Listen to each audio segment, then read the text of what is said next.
Pituitary গ্রন্থি একটি master gland বা নিয়ন্ত্রক গ্রন্থি, যেটি মানুষের জীবনের স্বাভাবিক যে কার্যক্রম সেটি নিয়ন্ত্রণ করে। তার একটি অন্যতম হরমোন হচ্ছে গ্রোথ হরমোন। সেটির বাড়া কমা, অতিরিক্ত থাকা বা স্বল্পতা, এসব নিয়ে আমরা বিস্তারিত আলোচনা করব। এটি আসলে মানব শরীরে কিভাবে প্রভাব বিস্তার করে এ বিষয়ে কথা বলতে আমাদের সঙ্গে যুক্ত হচ্ছেন দুজন স্বনামধন্য এন্ডোক্রাইনোলজিস্ট। আমাদের সঙ্গে আছেন ডাক্তার নাজমা আক্তার, সহযোগী অধ্যাপক এন্ডোক্রাইনোলজি অ্যান্ড মেটাবলিজম বিভাগ, মার্কস মেডিকেল কলেজ ও হাসপাতাল। সঙ্গে আরও যুক্ত হচ্ছেন ডাক্তার সুলতানা মারুফা শেফিন, সহযোগী অধ্যাপক এন্ডোক্রাইনোলজি বিভাগ, ইবনে সিনা মেডিকেল কলেজ হাসপাতাল। আপনাদের দুজনকে স্বাগত জানাচ্ছি আমাদের অনুষ্ঠানে।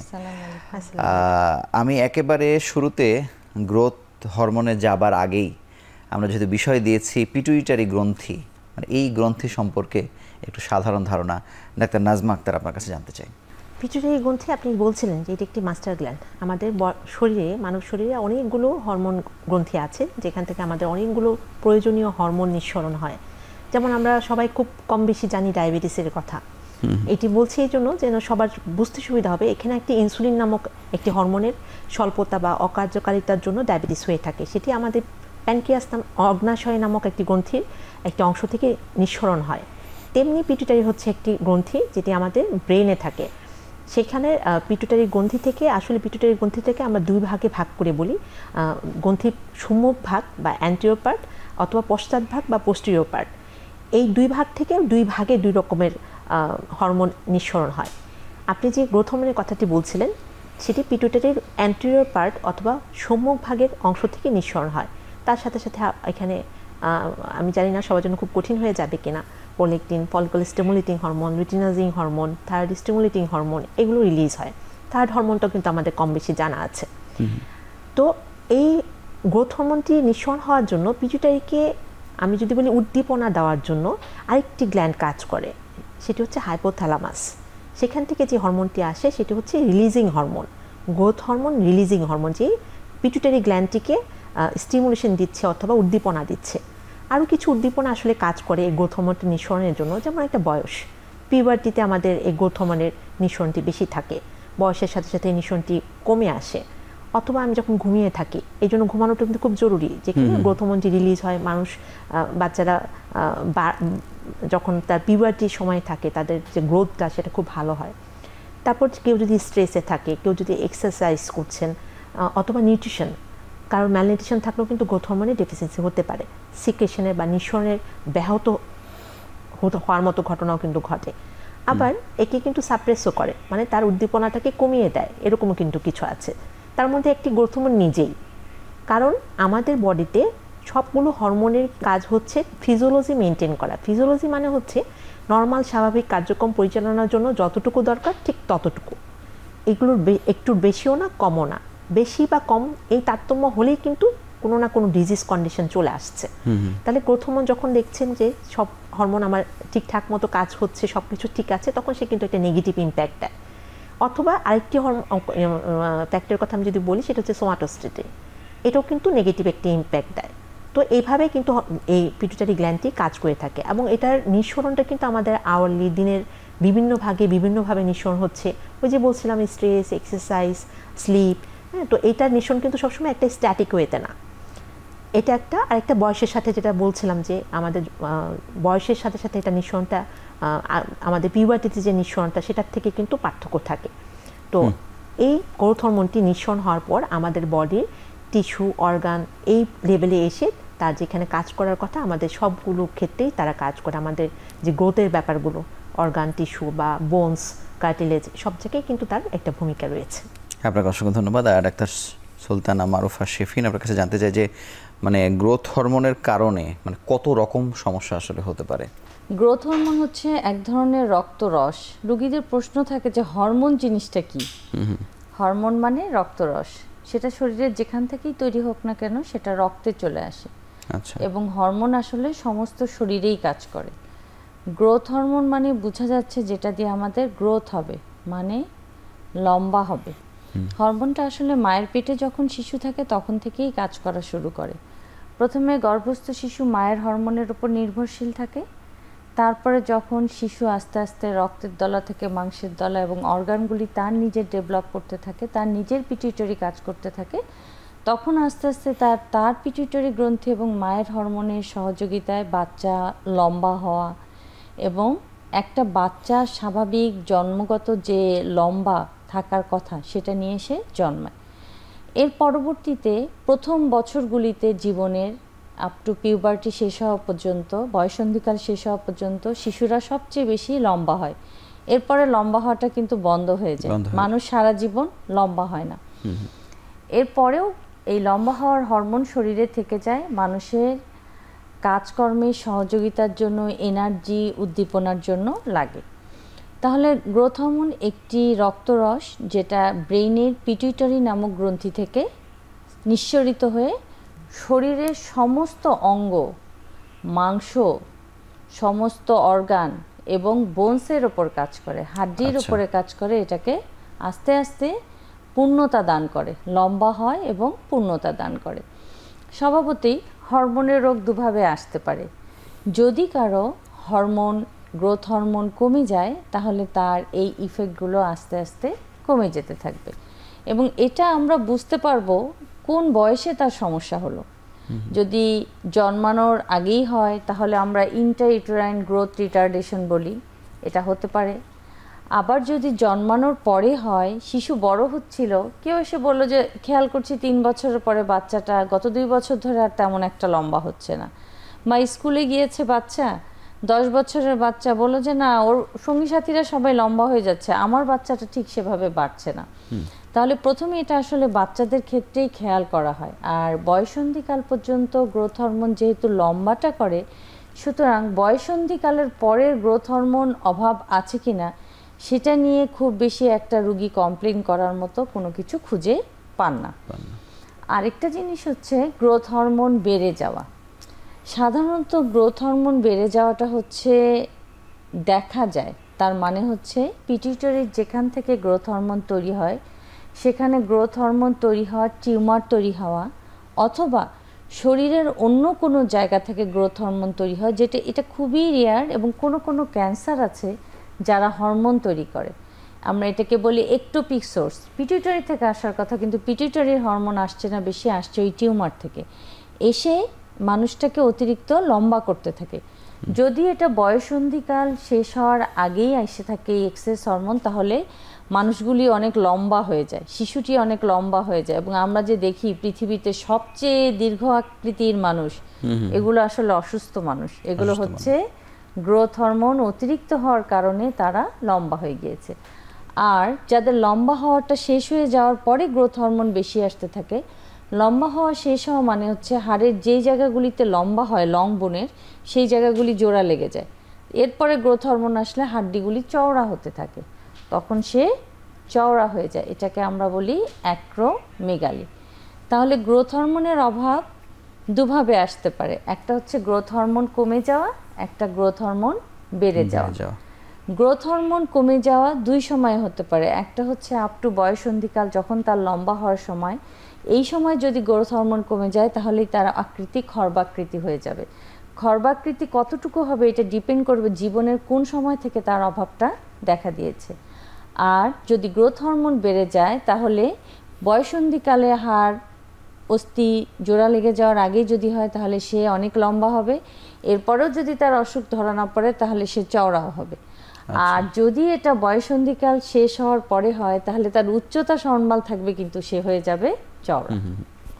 অনেক বিস্তারিত বিষয়। আমি ডাক্তার নাজমা আক্তার, আমি এখানে একটু জানতে চাই যে গ্রোথ হরমোনের বিষয়টা তো আসলে লম্বা হওয়া বা খাটো হওয়া, খর্বাকৃতি, এই নানান রকম বিষয়, কিন্তু আপা যেমন বলছিলেন যে 2-3 বছর থেকে খেয়াল করছে, অনেকে কিন্তু ওই খেয়াল করার চোখটাও আসলে নাই, বা ওইভাবে উনি চিন্তাই করেন নাই, কিন্তু সময়টা পার হয়ে গেছে, এরকম কিন্তু হয় যে ওই সময় এসে হয়তো ডাক্তারও বলেন যে এখন আমাদের আর কিছু করবার নাই।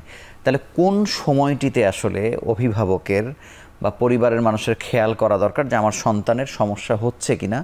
আবার অনেকের তো আগ্রহ থাকে যে আমার সন্তান একটু লম্বা চড়া হোক, এটা কিন্তু একটা স্বাভাবিক আগ্রহের দিক থেকে, সেটিও কি কেউ চাইলে পর্যালোচনা করতে পারে কিনা, মানে সেই মানে এক্স্যাক্ট টাইমটা কত বছর থেকে কত বছর পর্যন্ত? আপা যেটা বলছিলেন আমাদের লম্বা হওয়া বা খর্বাকৃতি হওয়াটা আসলে আমাদের ইন্ট্রা-ইউটেরাইন মায়ের পেটের থেকেই শুরু হয়ে যায়। পিউবার্টি যেটাকে আমরা বলি, যে সময়টাতে বাচ্চারা বড় হওয়ার একদম ম্যাক্সিমাম হাইটে পৌঁছানোর যে বয়সটি, হ্যাঁ, এই বয়সটিতে এসে আসলে বেশিরভাগ মায়েরা বা বাবারা যেটা হচ্ছে কম্পেয়ার করে আসলে, হ্যাঁ, যে আমার তো 2টা বাচ্চা, আমার বড় বাচ্চাটা তো এই বয়সে, কম্পেয়ারটা আসলে ওইখান থেকে আসে যে সে যখন ক্লাস 6-এ পড়তো তার হাইট এরকম ছিল, অথবা এই বাচ্চাটা কিন্তু ওর মতো হাইট পায় নাই, বা আমার তো তার বাবা তো অনেক লম্বা, হ্যাঁ, কিন্তু এই বাচ্চাটা লম্বা হয়নি, অথবা তার ক্লাসমেটরা যেটা বলছে, এই যেটা আমরা বুলিং করি আসলে, হ্যাঁ, অথবা সে একটা স্পোর্টসে যাচ্ছে, তার ক্লাসমেটরা অথবা একটা গ্রুপে যাচ্ছে, সে আরেকটা গ্রুপে যাচ্ছে, তো এখান থেকে আসলে অবজারভেশন শুরু হয়। এছাড়া যদি আমি আরেকটু সহজ করে বলি, যেগুলো হয়তো বা আমরা অবজার্ভ করি কিন্তু হয়তো বা আমরা কোরিলেট করতে পারি না যে এটা আসলে হরমোনের ডেফিসিয়েন্সিতে অথবা হরমোনের বেশি হওয়ার কারণে হয়েছে কিনা, তাহলে শুরু করলাম হচ্ছে অ্যাক্রোমেগালি দিয়ে। আপা যেটা বলছিলেন যে একটা হচ্ছে আমাদের বোনস জোড়া লেগে যাওয়ার পরে অস্থি, যেটাকে আমরা এখানে একটা প্লেট আছে যেটাকে আমরা ইপিফাইজিয়াল প্লেট বলি, এটা জোড়া লাগার আগে একটা আর পরে একটা। অ্যাক্রোমেগালি যেটা আগেই হচ্ছে, তো সেখানে মানুষ লম্বা হয়ে যাচ্ছে। এই ক্ষেত্রে রোগীরা এসে যেটা বলে যে অতিরিক্ত লম্বা হয়ে গিয়েছে, অনেকে বলবে যে ঢ্যাঙ্গা হয়ে গেছে, বা অনেকে কিন্তু মেয়েদের ক্ষেত্রে বলে এই মেয়ের বিয়ে হবে না, এত লম্বা পাত্র পাওয়া যাবে না, এইভাবে আসে। আর তাছাড়া রোগীরা যেটা বলে যে ওর পায়ের জুতার সাইজ প্রায় এভরি মান্থ বা 2-3 মাসের মধ্যে পায়ের জুতার সাইজ চেঞ্জ হয়ে যাচ্ছে। এক জুতা আগের বাচ্চাটা তো 1 বছর খানিক পড়তে পারতো, সে তো দেখি চেঞ্জ হয়ে যাচ্ছে, জামার সাইজ চেঞ্জ হয়ে যাচ্ছে। মেয়েরা অনেক সময় বলে যে আমি রিং পরি, হ্যাঁ, আমার রিংয়ের এই গত 2 মাস আগে কিনেছে, সে রিং আমার হাতে লাগছে না। এটা হচ্ছে একটা অবজারভেশন। আর ফিজিক্যালি চেহারা ছবিতে কিছু পরিবর্তন আসে, যেটা বলছিলেন যে আপা, যে আমাদের সফট টিস্যুগুলো সেগুলোর এনলার্জমেন্ট হয়, সেক্ষেত্রে নাকের সাইজটা, আগে নাকটা তো এরকম ছিল না। এগুলো কিন্তু প্যারেন্টসের থেকেও কিন্তু আমাদের আত্মীয় স্বজনরা, নেইবার অথবা তাদের স্কুলের কেউ, তারা কিন্তু অবজার্ভ বেশি করছে, কারণ আমাদের দেখতে দেখতে হয়তো একটা হ্যাবিচুয়াল একটা ব্যাপার, সেই দেখাটা তো ভালো না হলে তো মানুষ বুঝবে না বা কমপ্লেইনটা তৈরি হবে না। নাকের সাইজটা তো বড় হয়ে গেছে, আমাদের যে আমরা যেখানে ভ্রু বলি, যেটাকে আইব্রু, সেটাকে আমরা সুপ্রাঅরবিটাল রিজ বলি, এই জায়গাটা হয়তো বা পোর্ট্রুশন সামনের দিকে একটু বেশি বাড়ন্ত হয়ে গিয়েছে। আমাদের যে থুতনি আমরা চোয়াল বলি, ম্যান্ডিবল, এটা হয়তো বা সামনের দিকে একটু এগিয়ে এসেছে। মানে এগুলোর সাথে কি পিসিওএস এর কোনো সম্পর্ক আছে? না, পিসিওএসটা অন্য জিনিস, হ্যাঁ, এটা হচ্ছে। আর তারপরে যেটা হয় যে পেশেন্টের হাত পা এগুলো সাইজ একটু বড় বড় হয়ে যাচ্ছে, এবং যে কারণে তার জুতার সাইজ বা রিংয়ের সাইজটা চেঞ্জ হচ্ছে, তার হাতে ঘামছে অতিরিক্ত, তার হচ্ছে সিভাসের সিস্ট হচ্ছে, সে ডাক্তারের কাছে যাচ্ছে, তার লেথার্জি হচ্ছে, সে ক্লান্ত হয়ে যাচ্ছে, আর তার সাথে তো তার অ্যাংজাইটি ডিপ্রেশন তো থাকতেই পারে। এছাড়াও যদি আমি তাকে পরীক্ষা নিরীক্ষা করি, আমি পরীক্ষা নিরীক্ষার আগে যে বিষয়টা আমি আপনার কাছে জানতে চেয়েছি যে মানে তাহলে কি অভিভাবকদের মানে এরকম কোনো বয়স আছে, মানে আপনি তো পিউবার্টির কথা বলছেন, বা আমি যদি একেবারে 7 বছর 8 বছর 10 বছর 12 বছর এইভাবে যদি বলি, মানে ওই সময়টা একবার কিন্তু চেক করানো বা একটা হরমোন রোগ বিশেষজ্ঞের কাছে একটু যাওয়া, এটার প্রয়োজন আছে কিনা, একবার একটু দেখিয়ে নেয়? প্রথমে হরমোন বিশেষজ্ঞের কাছে আসার প্রয়োজন নেই। অনেকের একটা মাত্র সন্তানই থাকে, তাহলে কম্পেয়ারটাও অনেক সময় হয় না। অনেকের কাজিনের সাথে কম্পেয়ার করে যে আমার কাজিন লম্বা, আমি একটু খাটো, এটা কি ঠিক আছে কিনা। আবার ইন্টারপার্সোনাল ভ্যারিয়েশন আছে, একই বাবা মার 10 জন সন্তান একই সমান লম্বা হয় না, একটা রেঞ্জের মধ্যে থাকে। তো এটাকে আমরা বলি প্রেডিক্টেড হাইট, সম্ভাব্য উচ্চতা কোন বয়সে কত থাকা উচিত, তার একটা গ্রোথ কার্ভ আছে। প্রথমে পিতামাতার উপরেই নির্ভর করবে তার সন্তানদের উচ্চতা কেমন হবে। আপনি যেটা বলছিলেন যে সামাজিকভাবে অনেকে চাওয়া থাকে যে আমাদের উচ্চতা তো কম, এটা কি চিকিৎসা করে আমরা আমাদের সন্তানদেরকে উচ্চতাটা আরেকটু বৃদ্ধি করা সম্ভব কিনা। প্রথম ইনফরমেশন হচ্ছে যে যেটা অসুখ না সেটা কিন্তু হরমোন বিশেষজ্ঞরা চিকিৎসা করেন না। এটা হচ্ছে মানব সম্প্রদায়ের নির্দিষ্ট ভেরিয়েশন থাকে উচ্চতা। তাহলে যখন কেউ আমাদের কাছে আসে, আমরা আসলে প্রথমেই পিতামাতার হাইটটাকে কল করি, তাদের উচ্চতা কেমন, সেখান থেকে একটা ক্যালকুলেশন করে ছেলে সন্তান হলে তার এই বয়সে ম্যাক্সিমাম কত দূর যাবে আর কি, 10 বছর বয়সের সন্তান নিয়ে এসছেন আমাদের কাছে, ছেলে সন্তান, পিতামাতার হাইট দেখে আমরা প্রথমে নির্ধারণ করি যে তার যে সম্ভাব্য উচ্চতা শেষ পর্যন্ত যাওয়ার কথা, সে কি এই বয়সে ওই উচ্চতা ফলো করছে কিনা। মেয়ে সন্তান হলেও তাই। এবং সবচেয়ে ভালো হচ্ছে বাসায় একটু দাগ দিয়ে রাখা, দেওয়ালের মধ্যে বাচ্চাকে দাঁড় করিয়ে একদম পিছনে গোড়ালি দুটো দেওয়ালের সাথে লাগাবে, মাথাটা লাগিয়ে একটা খাতা বা বোর্ড দিয়ে দেওয়ালে দাগ দিয়ে রাখা। এবং গ্রোথ এত ধীরে ধীরে হয়, সারা বছরে যদি 3 সেন্টিমিটার কারো হাইট বাড়ে, তাহলে আমরা বলি যে না, ঠিক আছে। মনে হয় ঠিক আছে, সুতরাং এটা বুঝতেও সময় লাগে। তাহলে 3 মাস পর পর যদি বাসায় ওনারা দাগ দিয়ে প্রাথমিক অবজারভেশন করেন যে আমার এই বাচ্চাটা একটু দ্রুত লম্বা হয়েছে কিন্তু এই বাচ্চাটা একটু ধীরে ধীরে লম্বা হচ্ছে, তাহলে তার সেটা প্রথমেই বাসায় আইডেন্টিফাই করা সম্ভব। আরেকটা ডক্টর নাজমান যেটা বলছিলেন, আমরা প্রতিদিন যাদেরকে দেখি তাদের চেঞ্জগুলো অত দ্রুত চোখে পড়ে না, সেই জন্য অন্য কেউ বললে সামাজিকভাবে এটাতে রাগ করার কিছু নাই, এটাকে বুলিংও মনে করার কিছু নাই, বরং এটাকে মনে করতে হবে যে এটা সহযোগিতা, যে আমার চোখে এটা পড়ছে না উনি ওটা বলছেন, তাহলে কি আমার একটা অ্যাওয়ারনেস দরকার। আমার ক্ষেত্রে এমন হয়েছে যে আমি যখন ইউনিভার্সিটি পাস করছি তখন সবাই মনে করছে আমি মনে হয় ইন্টারমিডিয়েটে কেবল ভর্তি হলাম। আমি যখন ক্লাস 10-এ পড়েছি তখন মানে সবসময় একটা মানে মানে মনে হয়েছে যে না আমি আরো অনেক ছোট।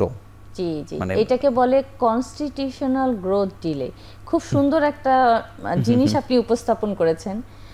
খর্বাকৃতি কিন্তু শুধু গ্রোথ হরমোন ডেফিসিয়েন্সির কারণে হয় না। তাহলে এখন কারণগুলি নিয়ে একটু বলি।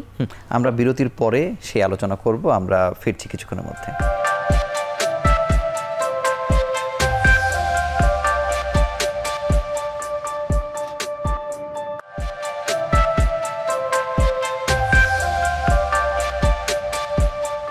ডাক্তার নাজমা আক্তার, আপনি বিরতির আগে পরীক্ষা নিরীক্ষার কথা বলছিলেন যে আসলে কিভাবে আমরা নির্ণয় করতে পারি সেই পরীক্ষার ফিরিস থেকে অনেক বেশি না অল্প কিছু, এবং পরীক্ষাগুলো কি কি? খুব কঠিন করে না বলে যদি আমি একদম সহজ করে মোটা দাগে বলি, তাহলে প্রথমে হচ্ছে ক্লিনিক্যাল ফিচার, হিস্ট্রি দেখা যে আসলে তার পরীক্ষার দরকার আছে কিনা। কাউকে শুধু শুধু একটি হরমোনের টেস্ট করা, কাউকে একটু লেভেল করা যে তোমার এটা প্রবলেম থাকতে পারে, এটা কিন্তু একটা সাইকোলজিক্যাল ইম্প্যাক্ট ফেলে।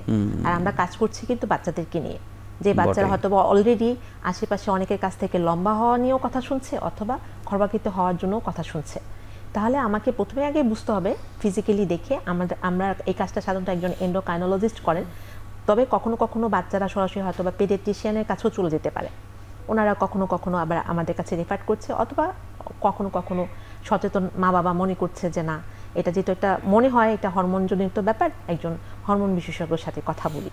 তো সেক্ষেত্রে আপা যেটা বললেন, আমাদের খুব মনোযোগ দিয়ে তাদের বেড়ে ওঠাটা শুনতে হবে, তাদের পরিবারের বাচ্চা কয়জন, অন্য বাচ্চাদের হাইট কেমন, এই বাচ্চাটি যখন মায়ের পেটে ছিল তার কোনো ইন্ট্রাইউটেরাইন মানে পেটে থাকা অবস্থায় মায়ের কোনো অসুখ ছিল কিনা, হ্যাঁ, যেগুলোর কারণে তার গ্রোথ হ্যাম্পার হতে পারে। মায়ের ডায়াবেটিস থাকতে পারে, মায়ের হাইপারটেনশন থাকতে পারে, মায়ের হয়তো একলামশিয়া ছিল, তার তখন গ্রোথটা ঠিকমতো হয়নি, সেটার একটা ইম্প্যাক্ট রয়ে গিয়েছে। অথবা বাচ্চাটি জন্মের পর, বাচ্চাদের আমরা জানি যে অনেক রকমের অসুখ বিসুখ হয়, এখন অবশ্য আমাদের ইপিআই শিডিউলের ভ্যাকসিনেশন থাকার কারণে সেগুলো এখন অনেকটাই কমে গিয়েছে, নাই বললেই চলে। তারপরেও অনেক জায়গায় হয়তো বা অসচেতনতার কারণে এগুলোর থেকে কিন্তু অনেক বাচ্চারাই তাদের ম্যালনিউট্রিশনের কারণে তাদের কিন্তু হাইট কম হচ্ছে। এগুলো কিন্তু আমাদেরকে খুব ভালোভাবে স্ক্রুটিনিং করতে হবে। ব্যাপারটা আমাদের মেসেজটা যেটা হচ্ছে যে সবার ক্ষেত্রে আসলেই আপনার গ্রোথ হরমোনের ডেফিসিয়েন্সি হয়েছে অতএব সবগুলো পরীক্ষা করে ফেলা, এটা কিন্তু কোনোভাবেই কাম্য না। কিন্তু যাদের করা প্রয়োজন তাদের কত পরীক্ষা করা লাগে এটার ক্ষেত্রে। তাহলে এরপর আসলো যেটা আমরা ক্লিনিক্যাল ফিচার। হ্যাঁ, আমার কাছে হিস্ট্রি শুনে মনে হচ্ছে তার ক্লিনিক্যাল ফিচারের সাথে আমি যদি দেখি তার গ্রোথ হরমোন বাড়তির দিকেই মনে হচ্ছে, যে ফিচারগুলো আমি যেগুলো বললাম, যে তার জুতার সাইজ, তার বেল্টের সাইজ, অথবা তার রিংয়ের সাইজ, তার হাত পায়ের গড়ন আকৃতি, এসব দেখে মনে হচ্ছে যে তার হতে পারে যে তার গ্রোথ হরমোনের এক্সেসিভ সিক্রেশন বা নিঃসরণ রয়েছে। তো সেই ক্ষেত্রে আমরা তার একটি রেডিওলজিক্যাল কিছু এক্সামিনেশন আছে, কিছু বায়োকেমিক্যাল বা রক্তের পরীক্ষা রয়েছে। তাহলে রেডিওলজিক্যালের মধ্যে আমরা তার একটা হাতের এক্সরে করে নিতে পারি, সেখানে আমরা কি পাবো, তার যে সব টিস্যুগুলো আছে সেইগুলোর এনলার্জমেন্ট পেতে পারি। তার যদি একটা স্কালের বা মাথার একটা এক্সরে করি, সেখানে তার বোনের ডেন্সিটি বা থিকনেসটা, ঘনত্বটা, পুরুত্বটা আমরা বেশি পাবো। সেখানে তার দাঁতের মধ্যে আমরা যে সফট টিস্যু এনলার্জমেন্ট বললাম ম্যান্ডিবলের ক্ষেত্রে, বা সুপ্রাঅরবিটাল রিজ বা আইব্রোর ক্ষেত্রে, এগুলোর কিন্তু আমরা এনলার্জমেন্ট পাবো, শ্যাডোগুলো কিন্তু আমরা ওখানে দেখতে পাবো। কিন্তু পরীক্ষা নিরীক্ষাতে আপনারা কোনো গড় পান না যে ঠিক আছে এটা 1 বছরে কতটুকু বড় হলো, এটা তো না, এটা হচ্ছে গ্রোথ ভ্যালোসিটি দেখা হয়। আপা যেটা বললো সেটা একটা চার্ট আছে, এই বয়সে এরকম থাকার কথা, সেই অনুযায়ী ঠিক আছে কিনা। তার এইজের আরেকজন নর্মাল বাচ্চার কি থাকা উচিত ছিল সেটার সাথে কম্পেয়ার করে ওই চারটা করা। কিন্তু যেটি আইডিয়াল সেটি কি সবার ক্ষেত্রে একই রকম হবে কিনা, বা এমনও তো হতে পারে যে একজন হয়তো একটা বছরে বড় হলো আর একটা মানুষ হয়তো আরেক বছর পরেও তো এরকম হতে পারে কিনা, সেটা হতে পারে না এই কথা বলা যাবে না, হতে পারে। আপা যেটা বলে প্রত্যেকটা বাচ্চাই আলাদা, প্রত্যেকটা বাচ্চারই গ্রোথ ভেলোসিটি, তার একটা আইডেন্টিটি আলাদা থাকতেই পারে।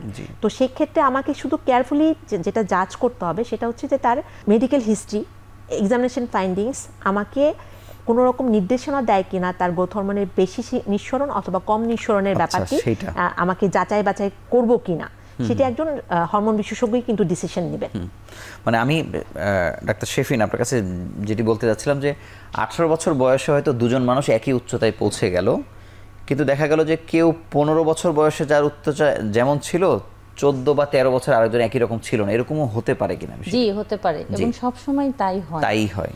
ডক্টর নাজমা বলছিলেন শুরু থেকে, বলার পরে উনি চলে গেলেন যে গ্রোথ হরমোন বেশি হলে কি কি হবে। আমি একটু গ্রোথ হরমোন কম হওয়ার ব্যাপারটা বলতে চাই, এবং সাথে আমি চিকিৎসাটা আপনার কাছে জানতে চাই। জি, প্রথমত হচ্ছে গ্রোথ হরমোনের অভাব মাতৃগর্ভে থাকাকালীন অবস্থায় হতে পারে। মায়ের বিভিন্ন রোগ এবং মায়ের পুষ্টি, নিউট্রিশন তাকে অ্যাফেক্ট করতে পারে। সেই জন্যই জাতিগতভাবে মায়ে যখন গর্ভবতী অবস্থায় থাকেন তার পুষ্টিটাকে নিশ্চিত করার কথা বলা হচ্ছে মায়ের স্বাস্থ্য এবং শিশুর স্বাস্থ্যের জন্য। বাচ্চা জন্মানোর পরে যে বাচ্চা এক্সক্লুসিভ ব্রেস্ট ফিডিং করবে তার জন্য গ্রোথ একরকম হবে, যার নিউট্রিশন আরেক রকম হবে। ইভেন যারা মায়ের দুধ খান না, বাইরের দুধ খান, আর্টিফিশিয়াল ফিডিং করার পরে তাদের গ্রোথ এক্সেস হয়ে যায়। সেটা আবার পরবর্তীতে বাচ্চার early diabetes, polycystic ovarian syndrome এগুলোর সাথে রিলেটেড। মানে ইভেন যারা 2 বছরও কন্টিনিউ করছে না, মায়ের বুকের দুধ খাওয়াচ্ছেন না ইচ্ছা করে বা খেতে পারছে না যে কোনো সমস্যার কারণে, সেটিও তো একটা প্রবলেম হয়ে যায়। একটা প্রবলেম। আরেকটা হচ্ছে নিউট্রিশনাল ব্যালেন্স। কম খেলেও আপনি বাড়ি তৈরি করবেন 4 তলা, ফাউন্ডেশন দিয়েছেন, কিন্তু ম্যাটেরিয়াল আপনার 2 বছরের মধ্যে ওটা বানানোর কথা ছিল, 2 বছরের ম্যাটেরিয়াল কিনেছি আমি 2 তলার সমান, তাহলে তো আমার এই 4 তলা বিল্ডিংটা আর হবে না, কিন্তু ফাউন্ডেশন ছিল। দ্যাটস ওয়াই যখন বাবা মা লম্বা ছিলেন, বাচ্চার প্রেডিক্টেড হাইট, সম্ভাব্য হাইট ভালো হওয়ার কথা ছিল, কিন্তু মিয়াল নিউট্রিশনের কারণে, বাচ্চা অসুস্থ হওয়ার কারণে তার সেই ফ্যাক্টরগুলো ভালো কাজ করতে পারেনি। আবার কোনো কারণে সে রিকভারি করে গেছে, তাহলে আপনার প্রশ্নটা 10 বছর বয়সে তার যে হাইট ছিল, হওয়ার কথা ছিল, সেটা হয়নি, কিন্তু পরবর্তীতে রিকভারি করে সে তার পিআর এর সমান হয়ে গেল, সেটা হতে পারে। সেখানে তাহলে কিন্তু গ্রোথ হরমোন ডেফিসিয়েন্সি নেই, ছিল না। তাহলে গ্রোথ একটা মাল্টি কমপ্লেক্স ফেনোমেনন, এবং এটার সাথে অনেক হরমোন জড়িত, থাইরয়েড হরমোন জড়িত, ছেলে বা মেয়েদের বয়সন্ধিকালে পুরুষ হরমোন, মেয়ে হরমোন যে আসবে তাদের ফ্যাক্টর জড়িত। এই সবগুলি হরমোন একসাথে কাজ করে এই গ্রোথ অ্যান্ড ডেভেলপমেন্টটা করে। সুতরাং গ্রোথ হরমোন ঠিক ছিল, কিন্তু অন্য কোনো হরমোনের অভাবের কারণে গ্রোথ হরমোন ভালো কাজ করতে পারেনি, তাহলেও হাইট কমে যাবে। সুতরাং আমরা যখন গ্রোথটাকে অ্যাসেস করব পরীক্ষার মাধ্যমে, তখন কিন্তু শুধু গ্রোথ হরমোনটাই দেখব না। প্রথমে হচ্ছে রুগীর কমপ্লেন, যে কোনো কমপ্লেন আছে নাই, মাথা ব্যথা আছে নাই, চোখে ব্যথা আছে না, কেন মাথা ব্যথা? পিটুইটারি গ্ল্যান্ডটা মাথায় থাকে। পিটুইটারি গ্ল্যান্ড হয়, কোনো কারণ থাকবে না, গ্ল্যান্ড দেখতে নর্মাল হবে, এটাকে আমরা ইডিওপ্যাথিক বলি, অথবা গ্ল্যান্ড ছোট হবে, অথবা গ্ল্যান্ডে টিউমার হবে। টিউমারগুলি অনেক সময় হরমোন তৈরি করে। যদি টিউমার গ্রোথ হরমোন তৈরি করে, তাহলে ডক্টর নাজমা যে কথা বলছিলেন অ্যাক্রোমেগালি, সেই অসুখটা হয়। আর যদি টিউমার অন্য হরমোন তৈরি করে, কিন্তু গ্রোথ হরমোন তৈরি করার অংশটাকে চাপ দিয়ে রাখে, তাহলে গ্রোথ হরমোন কম তৈরি হয়। তাহলে এই হরমোনের সমস্যা, স্ট্রাকচারাল প্রবলেম, সে গিয়ে আরেক হরমোনকে ঠিকমতো তৈরি হতে দিচ্ছে না, তখনও লম্বাটা কমে যাবে।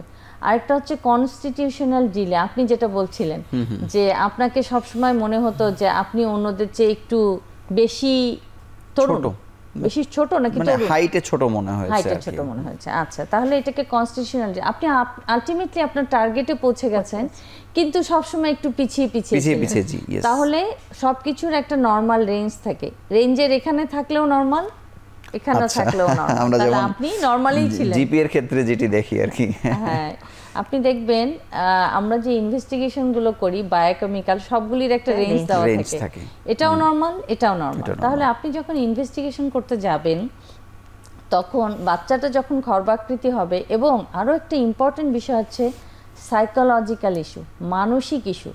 বাচ্চাটার গ্রোথের কোনো প্রবলেম ছিল না, অন্য কোনো হরমোনের প্রবলেম ছিল না, খাওয়াও সে ঠিকমতো করতো, কিন্তু সাইকোলজিক্যালি সে খুব স্ট্রেসের মধ্যে ছিল এবং ডিপ্রাইভ ছিল। বেশিরভাগ ক্ষেত্রে ব্রোকেন ফ্যামিলি, রেয়ারিং, মানসিক চাপ, এগুলোও দেখা যায় যে উচ্চতার জন্য বিশাল নির্ণায়ক হিসাবে কাজ করে। আপনাকে অসংখ্য ধন্যবাদ। আমরা আরো একটি ছোট্ট বিরতি নিয়ে ফিরছি কিছুক্ষণের মধ্যে।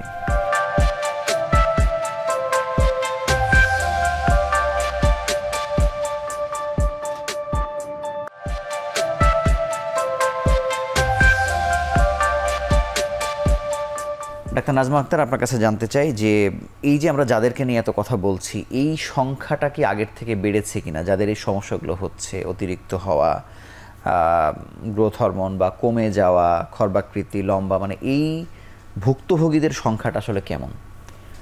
আসলে বাংলাদেশের পরিপ্রেক্ষিতে আসলে সেভাবে কোনো হয়তোবা ডেটা নেই, তবে সচেতনতা বেড়েছে।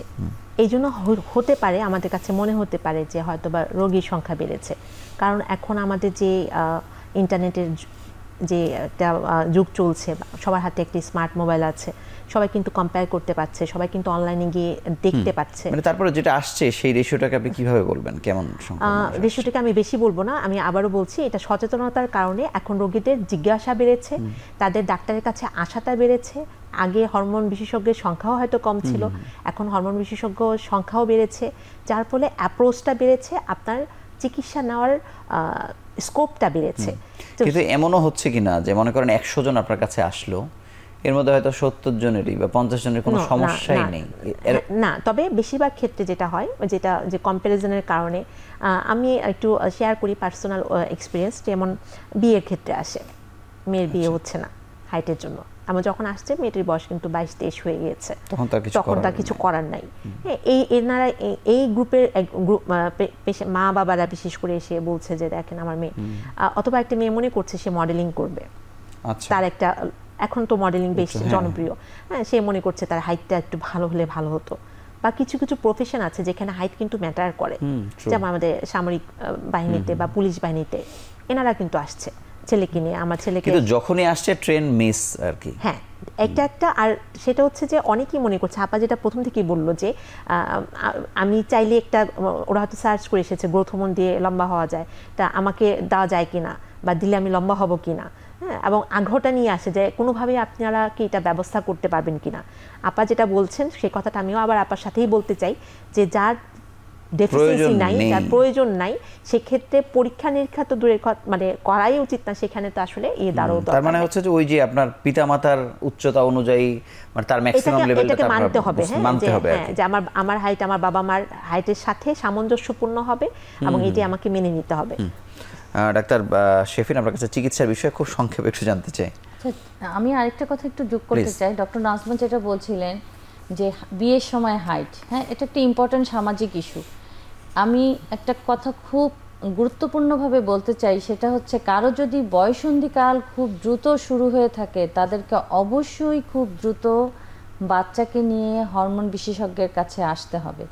মেয়েদের ক্ষেত্রে স্তন বড় হয়ে যাওয়ার লক্ষণ এবং আগেই মাসিক হয়ে যাওয়া, 8-9 বছর বয়সেই মাসিক হয়ে যাওয়া, মাসিক শুরু হওয়ার অন্তত 2 থেকে 2.5 বছর আগে স্তন বড় হতে শুরু করে, এরকম লক্ষণ যদি কারো দেখা দেয় তাকে দ্রুত আসতে হবে, কারণ ওই সময় মেয়েদের মেয়ে হরমোনগুলো আসতে শুরু করে এবং সেটাই এসে বোনের যেখানে জোড়া লেগে যাওয়ার কথা এটাকে দ্রুত জোড়া লাগিয়ে দেয়, যার ফলে তাদের ফাইনাল যে হাইটে পৌঁছানোর কথা ছিল পৌঁছাতে পারে না। তাহলে আপনার প্রশ্নটা ছিল কখন আসবে, তাহলে এরকম একটা সিচুয়েশন। অথবা ছেলে বাচ্চাদের ক্ষেত্রে যদি দেখা যায় যে তাদের দাড়ি মোচ তাড়াতাড়ি আসছে বা অন্য যে লক্ষণগুলি আছে সেগুলো দেখা যাচ্ছে, তাহলে তারাও বাচ্চাকে নিয়ে তাড়াতাড়ি আসবে, নাহলে ছেলে বাচ্চার হাইটও কমে যাবে, কারণ এই সেক্স হরমোনগুলি এসে লম্বা হওয়ার জায়গাটাকে জোড়া করে দেয়। ইভেন অনেকে বলে যে মাসিক তো শুরু হয়ে গেছে, এখন কি কিছু করার আছে? হ্যাঁ আছে। মাসিক শুরু হয়ে যাওয়ার পরেও একটা গ্রোথ স্পার্ট হয়, ওই সময় বাচ্চারা দ্রুত লম্বা হয়। সেই সময় আমরা যদি চিকিৎসা দিই তাহলে তার যে গ্রোথ কমে যেত সেক্স হরমোন আসার কারণে, সেটাকে আমরা প্রতিরোধ করতে পারি। সেটা যে গ্রোথ হরমোন দিয়ে চিকিৎসা করি আমরা তা না, সেটা হচ্ছে অন্যভাবে হরমোন ম্যানেজ করার ফলে তার গ্রোথ হরমোনটা ভালো কাজ করার সুযোগ পায় এবং এটা বেড়ে যায়। তাহলে গ্রোথ হরমোনের ডেফিসিয়েন্সি আছে কিনা এই পরীক্ষা করার জন্য আমরা প্রথমে এক্সরে করি, হাড়ের এক্সরে ফর বোন এজ। আমার বয়স 12 বছর, আমার হাড়ের বয়স কত? যদি সত্যি সত্যি গ্রোথ হরমোনের অভাব থাকে তাহলে হাড়ের বয়সটা একটু পিছানো আসে। কিরকম? বাচ্চার বয়স হবে 12 বছর, মা এসে বলছে 3 বছর ধরে বড় হয় না, সত্যি সত্যি দেখা যাবে হাড়ের বয়স বলছে 9 বছর। 9 বছরের পরে যে হাড়ের ডেভেলপমেন্টগুলো চেঞ্জগুলি এসে 12 বছরে আসার কথা ছিল সেটা সেখানে আটকে আছে। এটা হচ্ছে সব জায়গায় কান্ট্রি ওয়াইড প্রাথমিক স্ক্রিনিং টেস্ট একটা থাকে না, যে অল্প খরচে আমরা কোন টেস্টটা করব। যদি এখানে সমস্যা পাওয়া যায় তাহলে চিকিৎসক বা প্যারেন্টসের পক্ষ থেকে একজন হরমোন বিশেষজ্ঞের সাথে যোগাযোগ করতে হবে। তখন আমরা হরমোনের লেভেল মাপতে পারি, আমরা গ্রোথ হরমোনের লেভেল মাপতে পারি, এবং অন্য যে হরমোনগুলো গ্রোথ হরমোনকে সাহায্য করে এটাকে আমরা পারমিসিভ অ্যাকশন বলি, স্পেশালি থাইরয়েড হরমোন, সেটাকে মাপি। পিউবার্টি কোন স্টেজে আছে সেটা দেখি, এবং যদি আমরা দেখি যে গ্রোথ হরমোনের অভাব আছে তখন আমরা পিটুইটারিতে চলে যাই যে কেন ওখান থেকে কম আসছে। পিটুইটারিতে আমরা তখন ইমাজিং করি, MRI of brain, special attention to pituitary, যে এরিয়াতে পিটুইটারি আছে সেটা দেখি। অনেক ক্ষেত্রেই আমরা টিউমার পেয়ে থাকি, বাচ্চাদের ক্ষেত্রে ক্রেনিওফেরিঞ্জিওমা বলে টিউমার আছে, তখন চিকিৎসা হবে দুটো, একটা হচ্ছে হরমোনাল সাপোর্ট, টিউমার অপসারণ করতে গিয়ে যদি আমাদের অন্য হরমোনও কমে যায় সেই হরমোনগুলো সাপোর্ট দিতে হবে, এবং টিউমারের যে চিকিৎসা সেটাও করতে হবে, সেটা 1 নম্বর সার্জারি, দ্বিতীয় থাকে রেডিওথেরাপি। অনেক সময় ইনঅপারেবল কেসগুলির ক্ষেত্রেও আমরা চিকিৎসা দিয়ে থাকি। আর যেটা ডক্টর নাজমা বলছিলেন, যখন গ্রোথ হরমোন বেড়ে যায় এই লক্ষণ থাকে তখন একদম ডেফিনিট গ্রোথ হরমোন তৈরি করা টিউমারই পাই আমরা। সরাসরি আমরা ব্রেনের টিউমারের হরমোনের লেভেলটা মাপি, এখানে আর এক্সরের ব্যাপারটা হাই, বোনের এক্সরে ফর বোন এজটা থাকে না, তখন আমরা দেখি ওই যে আপনাকে বলেছি পিউবার্টি হওয়ার পরে বোন চওড়া হয়ে যাবে, এই ঘটনাগুলো ঘটেছে কিনা, সেই জন্য আমরা এক্সরে করি। এরপরে আমরা পিটুইটারি গ্ল্যান্ড দেখি, পিটুইটারি গ্ল্যান্ডে কোনো সমস্যা পেলে সেটা আমরা অপারেশন করি, এবং আল্লাহর অশেষ রহমতে পিটুইটারি গ্ল্যান্ড থেকে সামনের অংশ থেকে প্রায় 6 থেকে 8টি হরমোন তৈরি হয়, পিছনের অংশ থেকে 2টি। যদি কোনো কারণে এই হরমোনগুলিকে আমাদের পিটুইটারি ফেলে দিতে হয়, সেই সার্জারিটা নাকের ভিতর দিয়ে করা যায়। নাকের পিছনে আমাদের একটা এয়ার সাইনাস আছে, তার পিছনে পিটুইটারি থেকে, শুনতে অনেক বড়, রুগীরা অনেক ঘাবড়িয়ে যান, ব্রেন টিউমার হয়েছে আবার অপারেশন করতে হবে, কিন্তু আপনি রুগীকে দেখবেন কোন দিক দিয়ে অপারেশন হলো, আপনার তো কোনো কাটা নেই, কিছুই নেই, নাকের ভিতর দিয়ে আমাদের দেশের ট্রেন নিউরোসার্জনরা এটাকে অপারেশন করে ফেলেন। এবং এরপরে যে হরমোনগুলোর অভাব হয় সেটার সংখ্যা যতটাই হোক সবগুলিই আমরা হরমোন বিশেষজ্ঞরা সাপোর্ট দিয়ে থাকি, এটাকে বলা হয় hormone supplement or hormone replacement therapy. আরেকটু কথা বলে নিই, হরমোনগুলি দুই রকম, মানে হচ্ছে চিকিৎসার হরমোন, কিছু হচ্ছে ট্যাবলেট, কিছু ইনজেকশন। যেটা বাচ্চা লম্বা করার জন্য আমরা গ্রোথ হরমোন দিই, এটা ইনজেকশন, এটাও একটা সাইকোলজিক্যাল ইস্যু। ইনজেকশন নিতে হবে, কয়বার নিতে হবে? ইউজুয়ালি যে গ্রোথ হরমোনটা পাওয়া যায় এটি প্রতিদিন রাতে ঘুমের আগে চামড়ার নিচে ইনজেকশন দিতে হয়। নেক্সট কোশ্চেন হচ্ছে কতদিন নিতে হবে? কতদিন নিতে হবে? গ্রোথ কি 1 মাসে শেষ হয়ে যায়, 2 মাসে শেষ হয়? তা না, ধীরে ধীরে ধীরে ধীরে গ্রোথ হতে থাকে। তখন আমরা রুগীকে বলি যে আমরা একটা প্রেডিক্টেড হাইট পর্যন্ত যেতে চাই, আপনার সম্ভাব্য হাইটের যে তালিকা সেইখানে যখন আমরা পৌঁছা যাব তখন আমরা আপনার গ্রোথ হরমোন দেওয়া বন্ধ করব। এরপরে প্রশ্ন থাকে, আচ্ছা গ্রোথ হরমোন তো আমাদের জন্য দরকারি জিনিস, তার জীবনের বাকি অংশটা আমি গ্রোথ হরমোন নিব না? সেটাও নেওয়া উচিত, কিন্তু খরচের কারণে নিতে পারে না। এখন যে গ্রোথ হরমোনগুলো পাওয়া যায়, কোনোটা আছে সপ্তাহে 1 দিন নিলে সারা সপ্তাহ কাজ করে, মাসে 1 দিন দিলে সারা মাস কাজ করে। আপনি ইন্টারন্যাশনাল প্লেয়ার মেসিকে চেনেন তো? মেসির হাইটটা একটু কম মনে হয় না? দেখে মনে হয়। আপনি কি তার সম্পর্কে জানেন? আচ্ছা, মেসি কিন্তু গ্রোথ হরমোন ডেফিসিয়েন্সির পেশেন্ট। সে যে বস্তিতে বড় হয়েছে সে তো, সে এখন এটা নিয়ে একটা লেখা পড়েছি। জি, সে খুব গর্ব করে বলে যে আমি এখানে বড় হয়েছি, খুব দারিদ্র অবস্থায় বড় হয়েছে।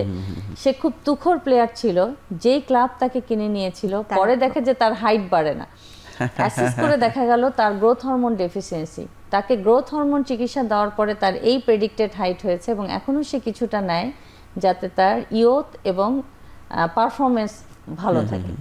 আপনার কাছে আসবো, আমরা শেষ বিরতি নিয়ে আলোচনায় ফিরছি।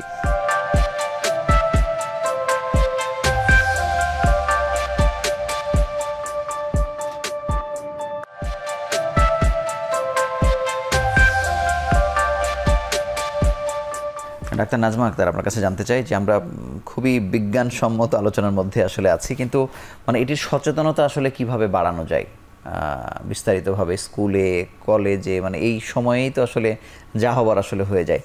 এটির সঙ্গে আমি আরেকটু জানতে চাই যে যেমন আপনাদের কাছে এসে বলছে যে আমাকে গ্রোথ হরমোন দেন বা নানান সমস্যার কারণে, সমস্যাও না মানে আরেকটু বেটার লাইফের জন্যে, কিন্তু এটার অপচিকিৎসাও কোনো না কোনো ক্ষেত্রে হচ্ছে কিনা, কেউ এটাকে রিসিভও করছে কিনা, কেউ এসে ভুল করে কোনো কিছু দিয়ে দিচ্ছে কিনা, বা চিকিৎসকের বাইরেও মানুষেরা যাচ্ছে কিনা। আমার লাইফের অভিজ্ঞতা আমার এখন মনে পড়ছে আর কি, আমার ছোটোবেলায় আমার বোন অন্তত 4 বার একজন হোমিওপ্যাথি চিকিৎসকের কাছে নিয়ে গেছেন। 100 টাকার একটা ডোজ দিয়েছেন, আসলে কোনো কাজ হয়নি, কিন্তু আমি গেছি, আমার এই আলোচনা করতে করতে মনে পড়লো। প্লিজ। জি ধন্যবাদ, আপনি আসলে খুবই একটি ইম্পর্টেন্ট ইস্যু তুলে ধরলেন, আমাদের কাছে আসে। হ্যাঁ, এই ক্ষেত্রে বেশিরভাগ যেটা আপনি বললেন হোমিওপ্যাথি বা কবিরাজি, হ্যাঁ ওনারা মানে বেশিরভাগ ক্ষেত্রে প্যারেন্টস বা পিতামাতা মনে করছে যে এই ধরনের ওষুধের আসলে সাইড ইফেক্ট নাই, অমুকে বলেছে বা তুমি আমার খুব ক্লোজ একজন বলেছে যে এটা খাওয়ার পর আমার মেয়ে বা আমার ছেলে তো অনেক লম্বা হয়ে গেছে। সাইড ইফেক্ট নাই সেটা তো একটা কথা, কিন্তু আদৌ কোনো কাজ আছে কিনা? আমি সেটাই বলছি, সাইড ইফেক্ট আছে।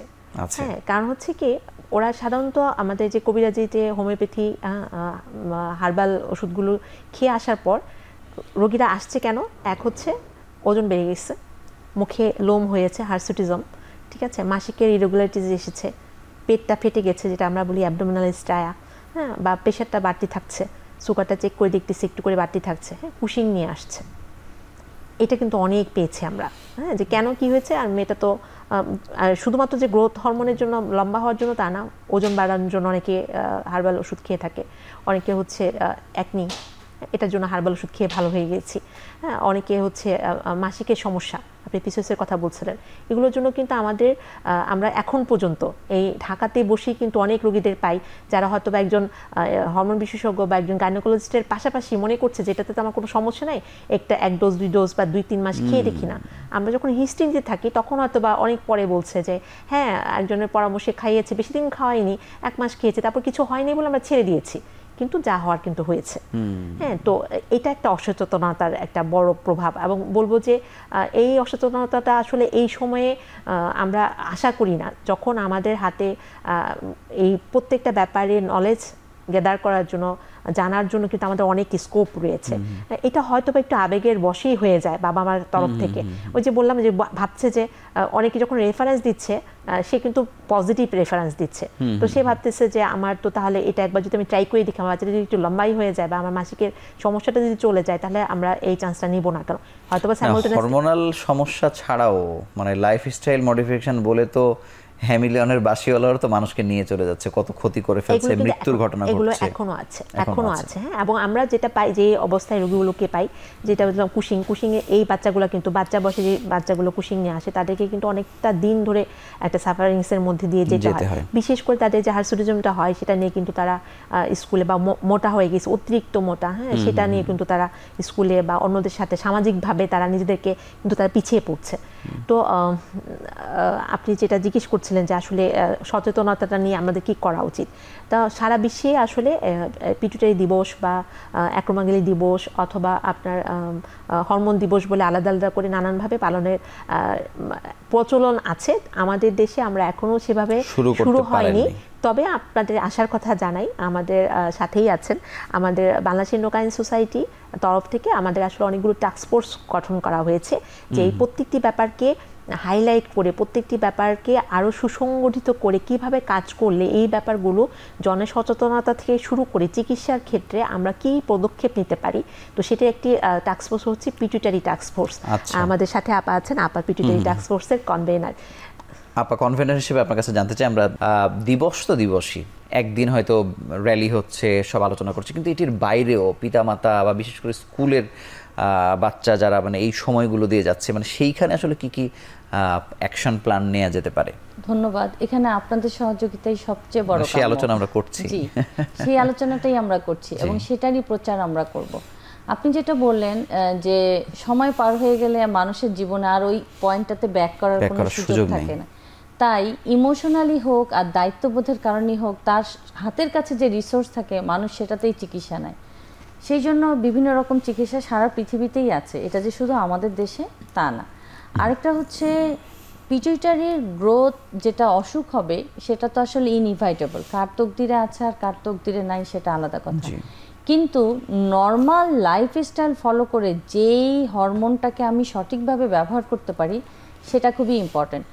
টেক হোম মেসেজ হচ্ছে বাচ্চাদের জন্য সঠিক লাইফস্টাইলের মধ্যে 3টা কম্পোনেন্ট। একটা হচ্ছে সঠিক খাদ্যাভ্যাস, অতিরিক্ত পাতলাও থাকা যাবে না, মোটা হয়ে গেলে আমরা জানি জীবনের আরেক অংশ ডায়াবেটিস, পলিসিস্টিক ওভারিয়ান সিনড্রোম এগুলো চলে আসছে, ওবেসিটি ইটসেলফ আ ডিজিজ। 2 নম্বর হচ্ছে স্কুলগুলোতে পর্যাপ্ত শারীরিক পরিশ্রমের, খেলাধুলার জায়গা থাকা উচিত, স্কুলের স্ট্রাকচার এমন থাকা উচিত এবং স্কুলে এখন বেশ অনেক স্কুলে কাউন্সিলর আছে, কারো যদি সোশ্যাল মানসিক কোনো রকম চাপ থাকে যেটা সে গিয়ে ডিসক্লোজ করতে পারে, থার্ড পার্টি কাউন্সিলর স্কুল, বাচ্চা এবং প্যারেন্টসের সাথে বসে, প্যারেন্টস মানে কিন্তু শুধু পিতামাতা না, অভিভাবক, সবার সাথে বসে এই সমস্যাগুলো সমাধান করতে পারে। তাহলে একটা হচ্ছে সঠিক খাদ্যাভ্যাস, এটা আমাদের ন্যাশনাল কারিকুলামে ঢুকানো হয়েছে এবং এটা সঠিক প্রয়োগ, পিতামাতাকে সঠিকভাবে জ্ঞান দান করা যে এটা কীভাবে করতে হবে, বাচ্চাগুলোকে স্কুলে মনিটরিং করা 3 মাস পর পর, কারণ এটাই হচ্ছে তাদের হাইট গেইনের মেইন সময়।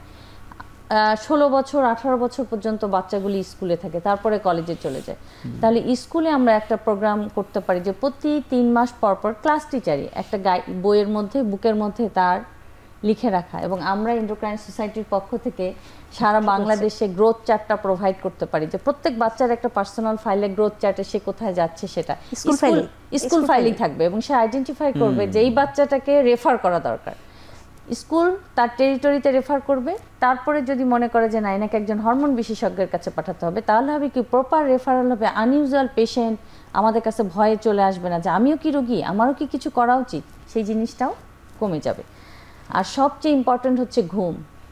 ডায়রনাল রিদম বলে একটা কথা আছে, দেহঘড়িটা বাংলা গানে সবাই জানে, ডায়রনাল রিদমটা জানে না। দেহঘড়িটা চলে হচ্ছে লাইট দিয়ে, সূর্যের আলো দিয়ে চলে। এখন যদি রাত হয় আর এই লাইটটা থাকে, আমার বডি সেন্স করবে যে এখন দিনের বেলা, তাহলে দিনের বেলায় হরমোনের লেভেল যেমন থাকার কথা সে তেমন করবে। গ্রোথ হরমোন কাজ করে অন্ধকারে, বাচ্চা যখন ঘুমায় তখন তার গ্রোথ হরমোন কাজ করে, দিনের বেলা নয়, রাতের বেলা। আমরা স্বাভাবিক রিসোর্স দিয়ে আমাদের নিয়ম কানুন ঠিক করে আমরা আমাদের এই অসুখগুলোকে আইডেন্টিফাই করা এবং সঠিক সময় চিকিৎসা করার চেষ্টা করব। আপনাকে ধন্যবাদ এবং আপনাদের দুজনকে আমাদের সঙ্গে যুক্ত হওয়ার জন্য আন্তরিকভাবে অভিনন্দন জানাচ্ছি। আপনাকে ধন্যবাদ। বিশেষ করে আমাদের কিশোর কিশোরীরা অনেক বেশি সচেতন, তাদের কাছে স্মার্টফোন তো আছেই, তবে তারপরেও অভিভাবক এবং তারা যাদের কাছে বড় হচ্ছেন, শিক্ষক শিক্ষিকা, তাদের একটু অবজারভেশন প্রয়োজন। কিশোর কিশোরীদের নিজেদেরকে যেমন দেখা প্রয়োজন, অভিভাবক এবং শিক্ষকরা যদি তাকে দেখেন এবং সেই অনুযায়ী কোনো সমস্যা পেলে অবশ্যই তার কাছে না গিয়ে একজন বিশেষজ্ঞ চিকিৎসকের পরামর্শ নিলেই, বিশেষ করে হরমোন বিশেষজ্ঞের পরামর্শ নিলেই আমাদের মনে হয় যে এই সমস্যাগুলো বা এই সংকটগুলো থেকে আমরা পরিত্রাণ পাবো। এই ছিল আজকের মতো। আগামী পর্বে আবারও নতুন কোনো বিষয় নিয়ে হাজির হব। সেই সময় পর্যন্ত ভালো থাকুন, সুস্থ থাকুন।